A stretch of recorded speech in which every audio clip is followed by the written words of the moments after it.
We are here with Mitch Lyons, a retirement income specialist and the founder of Mitch Lyons Wealth. Mitch, the next question I have for you is a little bit more difficult.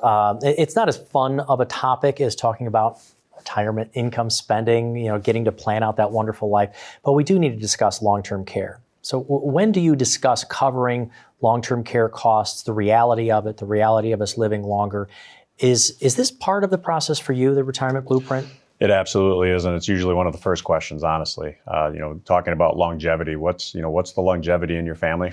For a couple of reasons. Number one, we want to make sure they have income for the rest of their lives. But the reality is the longer you live, obviously, you may come into a situation where you need some help towards the end of your life with long-term care, or maybe earlier because of accidents and whatnot, or illness. And so it's a very important part to somebody's overall plan.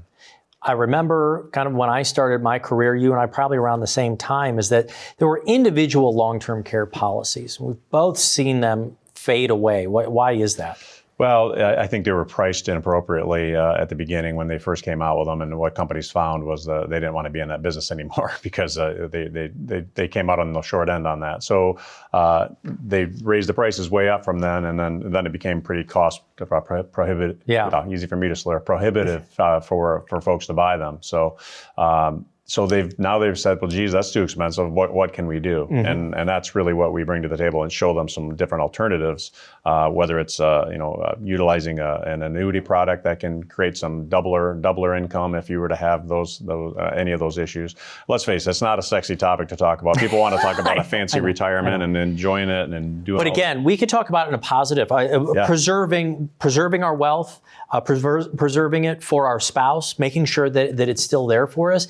Tell me more about what do you mean by the hybrid products, though? So annuity? Yeah, so really some of the income annuities we use, they have a feature that will create double the income should you have any of the issues with all the fun things we like to talk about: bathing, continence, dressing, eating, toileting, transferring. If you can't do 2 of those 6 activities per your physician, you'll qualify for a doubler on your income. So, and it doesn't jeopardize your future guaranteed income on that product. It just gives you more income while you need it, while you're having those issues. So, and that comes at no cost in most cases, no additional cost. So that's a nice feature.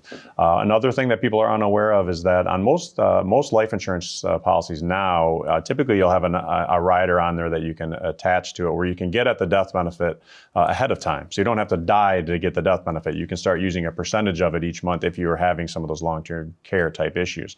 So it's there if you need it, but if you never need it, you're still going to leave the death benefit to your heirs. So that's a nice. So these options now, so these long-term care products 20, 30 years ago, they were antiquated, overpriced, not as effective right now. So kind of like our new digital world, it sounds like these things have kind of been reinvented, the kind of a Swiss Army knife of an annuity or life insurance. That's exactly how I position it. It is a Swiss Army knife. It's there, for income down the road if you need it. It's there for long-term care issues if you need it. It's there in the event of your death to help your family, make do if you were to pass away sooner than later.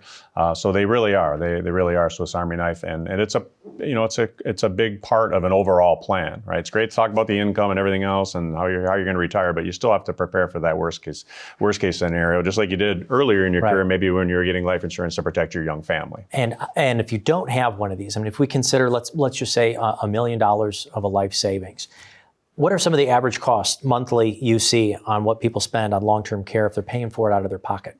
Depending on the level of care, I mean, $6,000 to $10,000, and that's escalating quickly. So, that's going to really add up, and that'll eat away at $1 million in a hurry. Especially, and that's assuming only one spouse. And there's a really good chance.